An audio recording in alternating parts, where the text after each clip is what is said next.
What's up, everyone? Frittz here again with another episode of Sneakerhead Ambition, and today I'm going to try to save you all a little time over the next couple months with your viewing habits on YouTube, and I'm going to try and make the only sell or hold video that you're going to need to watch for at least the next 6 to 12 months.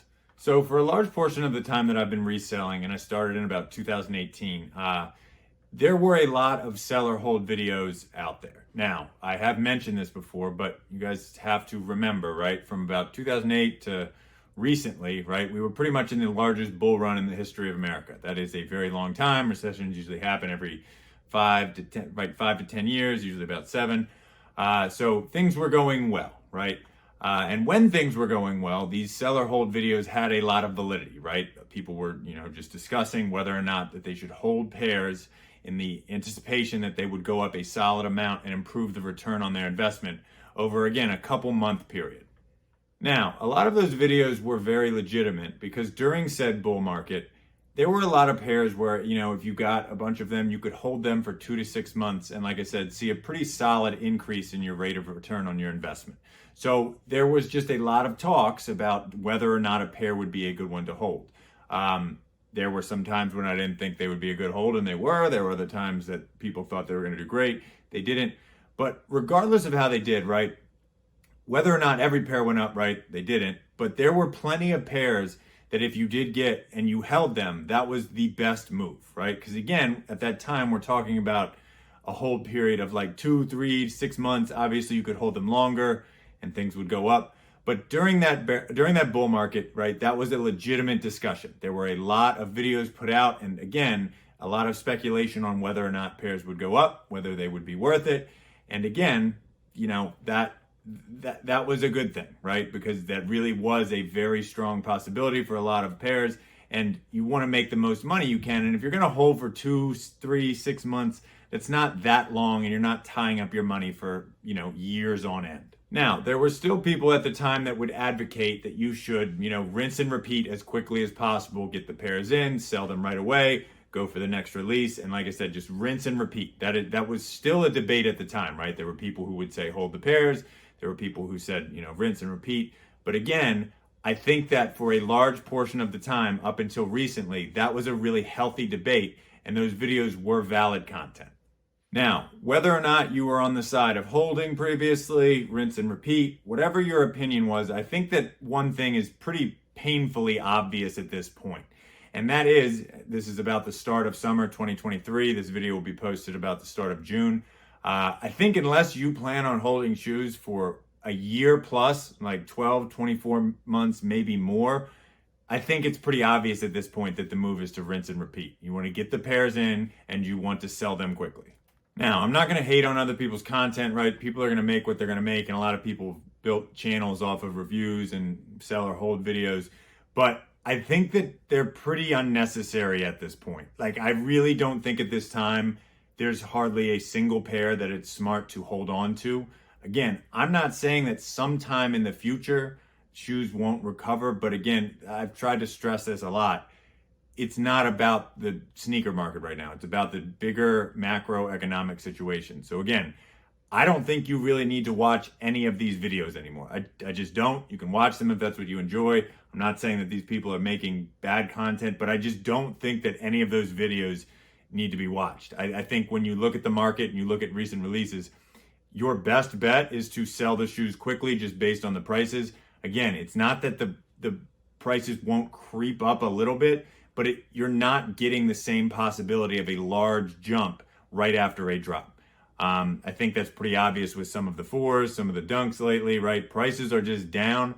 So again, people are going to make what they're going to make, but pretty much every sell or hold video now should be telling you to sell. Now, just going into some examples, a couple years ago, pretty much any Jordan 1 that dropped, like, it was going to go up in price. Jordan 4s, right? This was a common theme. And like I said, a lot of these people putting out the content with sell or hold videos, like I said, they were legitimate debates because, again, most people were trying to hold for, like, I would say a period of 2, 3, 6 months, okay? If you look at like the Lucky Greens recently, the Lucky Green ones, a couple years ago, those would have been going for like $300 out the gate. And it could have been a smart investment strategy to hold them, have that price go up a little more, and then sell. But there are hardly any general releases anymore that this is going to happen with, right? You're kind of going to get what you're going to get off the bat and get rid of them. But again, with those lucky green ones, I think that's a prime example. A couple years ago and any time before that, they would have been a good hold, right? Jordan 1s, Jordan 4, they pretty much just went up. But I think some people are focusing way too much on the colorway of the shoe, right? And trying to be like, oh, this is a great colorway. It's done well before. Like, look at other, it doesn't matter, right? You're going to get the most right after the drop, right? Make sure that you do that. I can't tell you how many people I see on Twitter, on Instagram, that are getting stuck with these large amounts of shoes that if you're just looking at the shoe, the SKU, like if it's a popular, like Jordan 1, Jordan 4, Dunk, if you're just looking at the shoe, right, you're gonna misread the situation because people just don't have money right now. So again, it's not that prices can't creep up, but you're just not, there's not a big enough reward. You would be way better off as a reseller selling right away, taking the profit you can, and then reinvesting that into the next drop. You also have to be extremely careful, like I said, on going for shoes that people are telling you to go for because they're a good colorway of a good model. That isn't good advice. I think it took two people a long time that made those videos to catch on, because over the past year I've seen people that are just giving bad advice. Recently, the Spider-Man 1s came out. I don't think that they're a good hold. The prices went up a little bit after drop, but I would imagine, again, it's not to say that they couldn't go up $10, but it's just not worth tying up a lot of capital for something to make $10 over a couple months. Again, adjust your strategy, sell more often, and just keep the cash flow rolling. Again, it's not to say that I couldn't be wrong about a couple pairs here and then, but to be quite honest, I think things are going to get worse. Now, I do want to mention that this doesn't mean that all resellers aren't able to make money off of pairs, right? There are strategies and business models where people are able to offer something unique to their customer base, where they can definitely still make money off of pairs that are going for under retail or right at retail when they finally release, all right? Now, a couple of those would be, right? Some people get early bird pairs. So they're getting pairs way before people are able to get them on the market. So, that you can charge more for that. There are people who have built up a clientele base, right, of local buyers who know that they're getting it from somebody who gets it from a site or botting. So they know that there's no worry of the pairs being fake, right? There are some people who sell in bulk to stores that usually have a higher buy point. So again, there are ways with those three. And then there's some people who know sites where they're going to get more money. So I do want to make that clear. I'm not telling you that nobody can profit off of, like, let's say the lucky green ones. If you had early pairs, you could charge more. People might buy them. If you had a bulk buyer that had a prearranged price, okay. Some people do pre-orders online where they lock in a higher price prior to the drop, and then they're able to sell at that price after the drop, even though the price may have come down. So I do want to make it clear that I'm not saying that nobody is able to do this. There are people, like I said, who build up a business model that allows them to sell some of these pairs that other resellers on a smaller scale aren't able to do. The biggest issue with a lot of these releases that I'm referring to, if you're just selling on GOAT or StockX, right, after shipping and fees, tax, all of that, you're not going to be able to make any money. And again, if the pair is going for retail on those sites, you're losing money.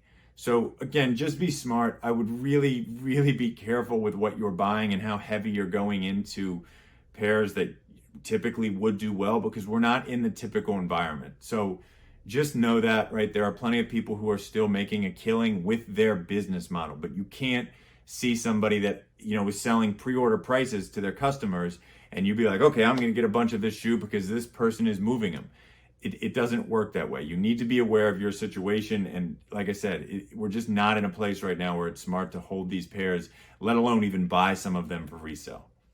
Now, on the screen, I'm going to post a couple of the price charts from previous drops from a couple years ago to just give an example. Now, notice on some of the prices that are up there, how, if you look at a couple months after the drop, the price goes up a solid amount. If you were a reseller at that point and you thought about holding or selling, holding could be a good option, because in the course of a couple months, you could make a good amount more off of those same pairs, right? You can see that if it's a good release with a good colorway, this was a pretty reliable, expectation of what was going to happen. This is not the case right now, okay? So just because somebody is giving you advice that has worked before does not mean that you can apply it now. Now, notice the releases and price points that I have on the screen now. These are more recent releases where even if you look at every single one of them, nothing is happening right after the drop. And if anything, the price is going down. So again, it can be tempting to think that you got your hands on a pair that a lot of people want, but right now people don't have the money, right? And there's too much stock. So again, if you look at these, you will notice a distinctly different trend than what you were looking at before, where if you were able to get your pairs, sell them right away, you could make some money, rinse and repeat. But again, we're just in a different place. So I'm just trying to show you some examples of this so that you can, get a better picture of what I'm talking about. But it just really is not a good idea to be holding pairs right now. So as you can see, right, the game has changed. This is definitely making it a lot harder. It is squeezing margins, and it's definitely drowning out a lot of resellers, or at least a large proportion of resellers. I am not saying that holding will never be a good option again. And if you're somebody who just gets pairs and is holding them and isn't like really trying to run a business, right? You're just trying to make a little money in the long run off of shoes as an investment, cool. But if you're really trying to build your business and generate more income, you need to be pushing these pairs out the door, keeping that cash flow rolling, and then reinvesting that. So like I said, it's not that holding will never be a good option again. The market will recover, but just in the situation we're in right now, I could not stress enough, do not hold pairs expecting to see, these price increases that we've seen in the past. It's just not the case. So when this video is being posted, we're like a week out from the Yeezy drops, right? This is going to be when Yeezy or Adidas is dropping the remaining stock that they have. I am going to try to get another video up between now and then to just go over how you can best capitalize on those releases. So definitely check back for that. I will try to get that up between now and those drops. As always, a massive shout out and thank you to my sponsors. I do mention, that these are the resources that I really use. And I didn't have, if you check back on my channel at the start, I didn't have sponsors this whole time. And I really did turn down a lot of companies that I wouldn't use and didn't use. I'm not going to promote stuff that I'm not personally using myself. So again, if you need any of the resources that are needed to bot, definitely check out the information section below. I've got Discord invites, discount codes, the websites, whatever you need. And per usual, if you have any questions or anything on any of that, just let me know. And I'm always happy to help you out. Anyways, that's all for this quick video. I really don't think, again, I want you to watch other people's content that are doing sell or hold videos. I want everybody to win. I'm not trying to hate on them, but I just see a lot of those videos now where I'm like, no, you shouldn't be holding these pairs. It's just not the market we're in. But other than that, check back later this week. I should have another video up. If you want to follow me on Instagram, Twitter, TikTok, I do post on those platforms daily, and I have touched on this topic as well as many others. So if you want more content, definitely follow me on those sites. And like I said, I should have another video up in a couple days, and we are right around the corner from those Yeezy drops. So that's definitely going to be a big week. So, check back in a couple days, and until next time, see ya.